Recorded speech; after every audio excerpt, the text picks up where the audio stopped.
My father-in-law asked as he lay on the sheets. "Are you washing them properly, Kate?" I shuddered to think that this would become a regular occurrence.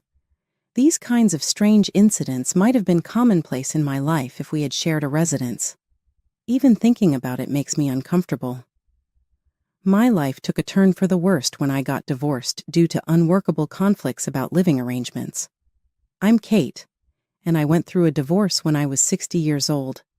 But in spite of what others may think about getting older, I think that, even at 60, life is far from finished. Even learning how to operate a computer, a skill that previously seemed beyond my capabilities, is one I've taken on. I'm not going to allow becoming older stop me from taking on new tasks since I'm learning through literature. I'm not attempting to outdo the younger generation in any way. Instead, I still consider myself to be a child at heart. I've faced my fair share of difficulties in life. 10 years after we bought our house, my husband Tom and I had finally paid off our mortgage when the problem started. When we were almost done with the financing, Tom brought up an old subject. We had purchased the house when we were in our late 20s. "How do you feel about cohabiting?" he inquired. "Cohabiting? By that, what do you mean?" "Even though I already knew," I answered. He clarified, "I mean with my parents." We'd had this conversation before, and my feelings remained the same. "Tom, I believe it would be challenging. I do not get along well with your mother. It will only get worse for us both if we move in together. Right now, everything are going well for me. Unless we try, we won't know how it turns out," he urged. "We cannot simply cease living together once we begin. You should never attempt something novel." Even though Tom had been adamantly opposed to living together prior to the wedding, he had been recommending this ever since we were married. At the time, I was relieved. But after we got married, he started to gradually change his attitude, as though he had been playing tricks on me all along. Later on, I discovered that Jane, his mother, had been begging him, saying, "I'm concerned about the future. Do you not think about us as we get older?" Unbeknownst to me, Tom had grown to feel obligated by filial piety to reside with his parents. I hoped he had known that he could say no. I can see why you would want to look after your parents, but Tom was aware of the conflict between his mother and me. Even still, he didn't seem to be fazed when our relationship grew more tense. His requests to move in together became more frequent and urgent as we approached the last payment on our mortgage. Then the doorbell rang at 7 in the morning on a Sunday. I was surprised to see my mother-in-law, Jane, and father-in-law, Mark, standing there grinning broadly when I answered it. They were surrounded by a light from the early morning sun that nearly gave the picture a hallowed quality. However, I was aware of this. "Welcome back." "Welcome back," greeted Tom, who emerged behind me as I stood there taken aback by their unexpected arrival. I reasoned that typically you say, "Thank you for inviting me," and the host responds, "Welcome." However, I couldn't help but think of Tom's recurring query, "What do you think about living with my parents?" I was no longer able to ignore this since it was unsettling. What was taking place? Returning to the room with my in-laws, I saw Jane closely examining the antique cabinet. I couldn't contain myself and questioned, "What are you doing?" She said in a worried tone, "Oh, there are quite a few scratches here. It is unfortunate to swap it out for a new one. However, Kate, you appear a little awkward. Please take more care with it going forward." "How come?" I had selected the cabinet myself, and I looked closely at the areas Jane was indicating and saw no marks. Maybe her aging eyesight was causing her to mistake the natural wood grain for damage. No, I can't see what she's talking about either, even with my old eyes. However, Jane had previously leveled similar unfounded claims. She seemed to find it intolerable that her beloved son would be taken away by a daughter-in-law. I chose to ignore her comments as usual, even though I thought they were unfair. All of a sudden, I realized that Mark had vanished from view. I heard a commotion from the second floor at that very moment. I became aware of what was happening and felt a wave of dread. To my surprise, as I went upstairs, I discovered Mark face down on my bed. Not Tom's. Not in a way. I gasped in surprise. "Kate, are you doing the sheet washing correctly?" Mark inquired, totally unaware of my fear. "Oh my God, no, no, no, no!" My voice rising in incredulity, I muttered, "Without a doubt not. Please don't do it to me." I couldn't help but say things more sharply than I had intended. "What is that? A daughter-in-law showing such insolence!" Mark yelled.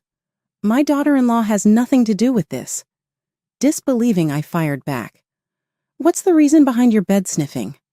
"I just wanted to make sure it was cleaned properly." "That's unnecessary," I cried out. "There is," Mark was adamant. "It's a mandatory check for an incoming resident." With my heart racing, I questioned, "What are you talking about?" "Really?" He murmured, "I'm already nervous about having a daughter-in-law who acts so impolite. Cohabiting jointly?" As soon as Mark said those words, the unexpected reality of them struck me, and I felt my entire world tilt. I watched in disbelief as Tom and Jane materialized behind me. Notwithstanding the tension in the room, Tom remarked, "It's noisy here, so this is where everyone is." "Your father is discussing cohabitation," I managed to utter, my voice faltering. Tom questioned nonchalantly, "What's that about?" With a pit in my gut, I questioned, "What do you mean by that?" Tom stated, "This month we paid off the house mortgage, so we've decided to move in with my parents." "How come? You made that decision by yourself?" I cried out, my incredulity giving way to rage. "Have I been inquiring about cohabitation for some time now?" As though this was a plausible justification, Tom said. And I declined. I snapped back, fury in my eyes. I can't live with someone who goes around sniffing people's sheets. "Did you respond to what Mark said with that statement?" With a bewildered look on his face, Tom questioned. I tightly balled my fists, attempting to control my feelings. "Don't worry about it," Jane interjected in a sickeningly beautiful voice. "Your role is over now that the mortgage has been paid off." She flashed a big smile, as though she'd just made an amazing announcement. "What?" Unable to believe what I was hearing, I shot back. "That's correct." Mark threw in a sarcastic remark and waved me off. "You're not required anymore. You are free to leave." A chilly understanding swept over me. Thus, it was as it was. I had been nothing more than a wallet to help pay off the mortgage for years. Jane had been keeping a careful eye on our lives, waiting patiently, and never losing up on her desire to live with us.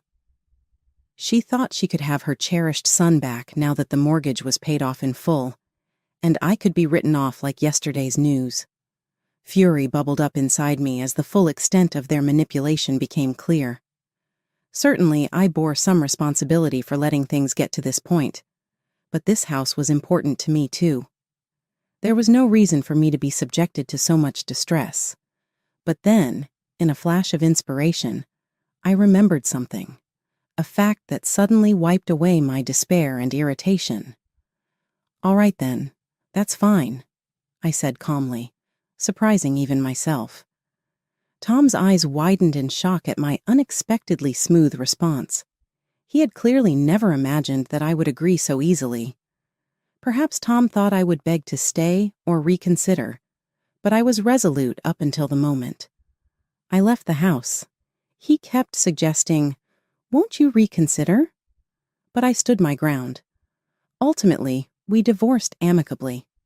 A month after the divorce, while I was enjoying the freedom of living in a hotel, having lost my place to live, I received a message from Jane, my former mother-in-law.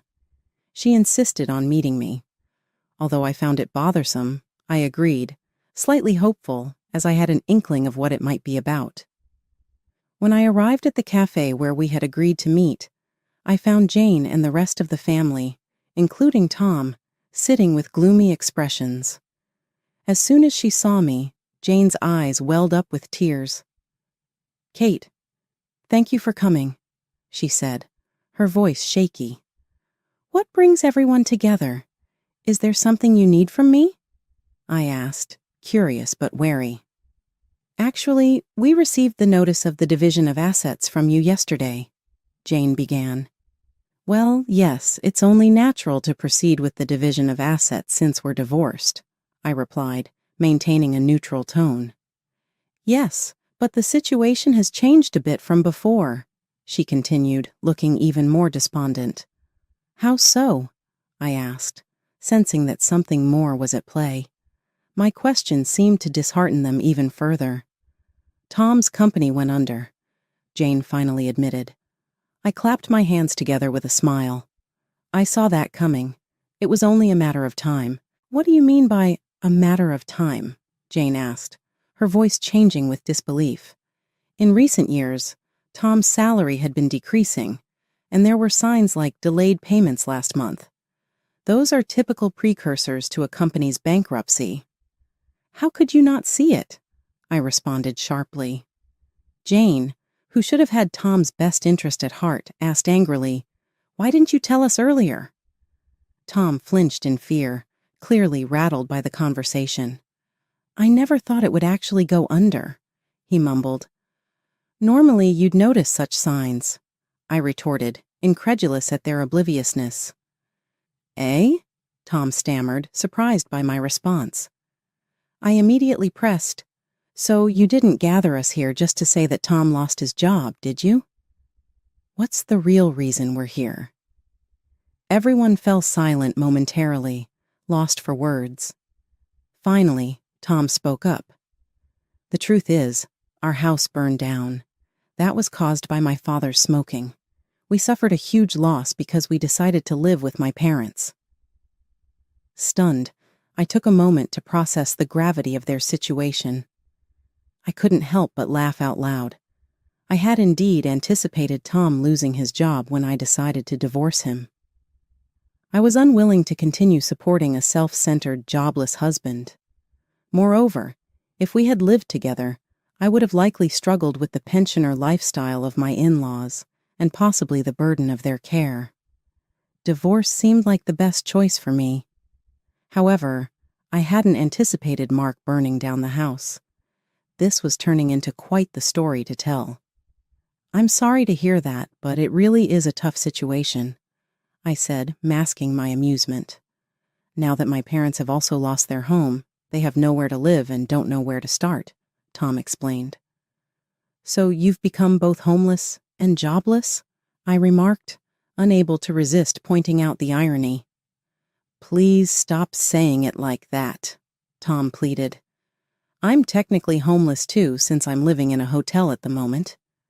I continued, "But I've bought a new house, so I'll be moving out of that status soon." The shock on their faces was priceless. Time to enjoy their reaction. "Do you know the high-rise condominium near the station? I'll be starting my new life there soon." A high-rise condominium? The mention of it instantly changed their expressions. It seemed a high-rise was a symbol of luxury and aspiration for them. My choice to live there wasn't out of desire for prestige, but for a secure and convenient living environment. After the divorce, I wasn't even interested in the view at all. I chose a lower floor to avoid the hassle of waiting for elevators. "We'd like to live there too, Kate. Can you forget about the past and let us live with you?" Jane asked, desperation in her voice. "That would be great, Kate. Please." Though I had half expected it, I couldn't hide my astonishment at their audacity. Asking to live with their recently divorced former daughter-in-law? Could it be that Mark intends to bring calamity even to a high-rise condominium? "I'd like to help, but I'm no longer necessary to you all.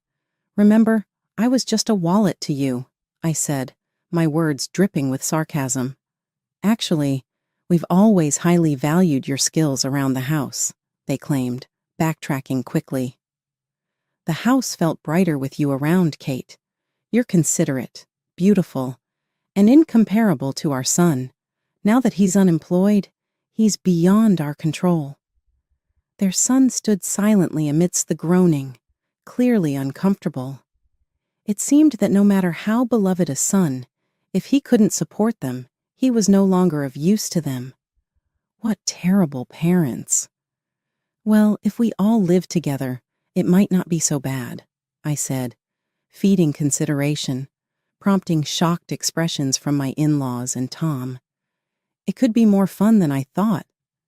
What do you mean by that, Kate? Tom asked, his confusion evident. I mean it quite literally, I replied, my smile seemingly lifting everyone's spirits. However, facing my ex-husband again felt a bit awkward. Well, if that's the case, Jane interjected cheerfully, don't worry about it.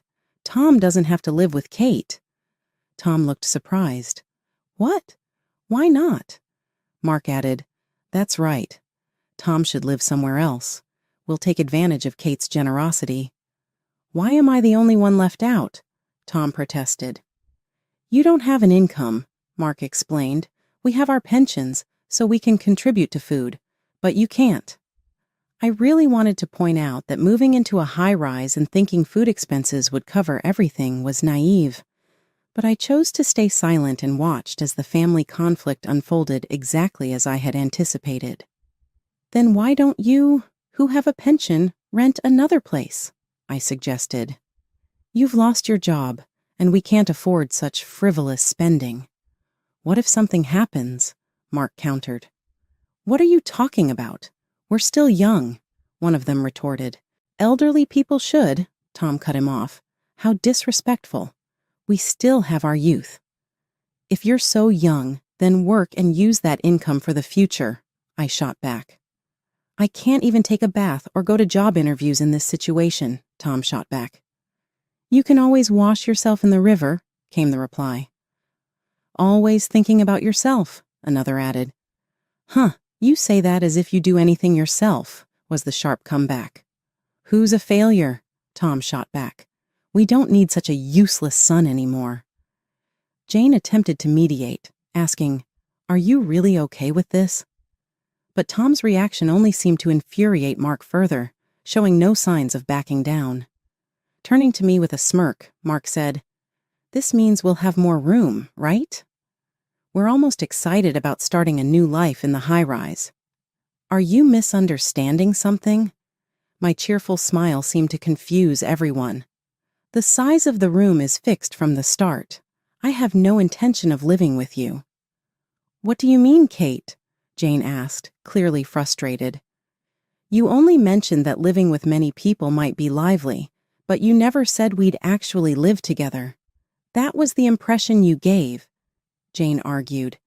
It's good to see you, who abandoned your husband, living in a high-rise, finally being seen for who you are. You've always looked down on me, and now it's clear you want nothing to do with us. Even after your house burned down, Jane added, her tone sharp. With a stern look in their direction, Tom stated, Kate is correct. I believe that obeying my parents was the proper course of action, but it appears that they are not very concerned about me. Tom's statements left the in-laws astonished, and their emotions changed as they took in the truth of what had happened. With a shaky voice, Tom said, I was wrong. Let's cancel the disarmament. So, Dad, you just want to rely on your son again because you can't live with me, right? I questioned, sarcasm seeping from my voice. No, that's not it at all, he stumbled, blushing. Seeing this, Mark, who had struck the mark, flustered. Tom's forehead was starting to reveal veins of rage. I refuse, he yelled. Parents like you? I answered, disarmament is fine with me. The in-laws begged Tom to listen now that they were in a panic, but he would not hear them. Thanks to you, I really want to start over, he replied, turning to face me. Are you serious? Are you really real? Sickened, I questioned. I mean business. I'm awake now because of what you did, Tom remarked. You still have feelings for me, but stop with that hopeful nonsense, I responded. My only thought was that it would be funny if the man who left his wife for his parents ended up fighting with them after all the cozy family attempts. I've simply considered you to be a tool for dividing up property. Property division? Tom repeated himself. You still plan to claim that from me in this situation? I stated. I couldn't care less. I signed the divorce papers quickly because I wanted to go, of course, but I still have the right to my fair portion of the divided property after the divorce. Be ready. Wait, don't you really love me? Tom pleaded incoherently. How can I love someone who has no place to live or a job? I stated. That's only possible in a fantasy world. Not at all. Unable to win me back, Tom shouted, This can't be happening. Tom became enraged. He became angry and started a ruckus, accusing his parents of being responsible for everything. I left the scene before things got any worse. I got my fair part of the property distribution, just like I promised. Though it wasn't much, it was the last of my friendship with Tom. He was now living a difficult life, struggling with diminished income and becoming distant from his parents. He experimented with day labor and lived a nomadic existence, spending nights in inexpensive hotels or parks. Due to his advanced age, he had trouble finding steady employment, and his parents appeared to have given up on him in favor of their pensions without making an effort to patch things up between them. Tom's parents continued to be a self-centered marriage for years to come. From my end, I was able to live somewhat comfortably because to investments I started before to the divorce. I have started going to a local class to improve my programming abilities. I appreciate the relationship with my classmates, even though the majority of them are kids. It's refreshing. Even though I'm childless, I feel like I've gained a lot of grandchildren. During breaks, a little girl named Livy has been studying from me after expressing interest in me. Soon, more kids started participating, fostering a friendly, lively environment. I'm committed to be true to myself and continue to have a pleasant and rewarding life, despite my varied life experiences.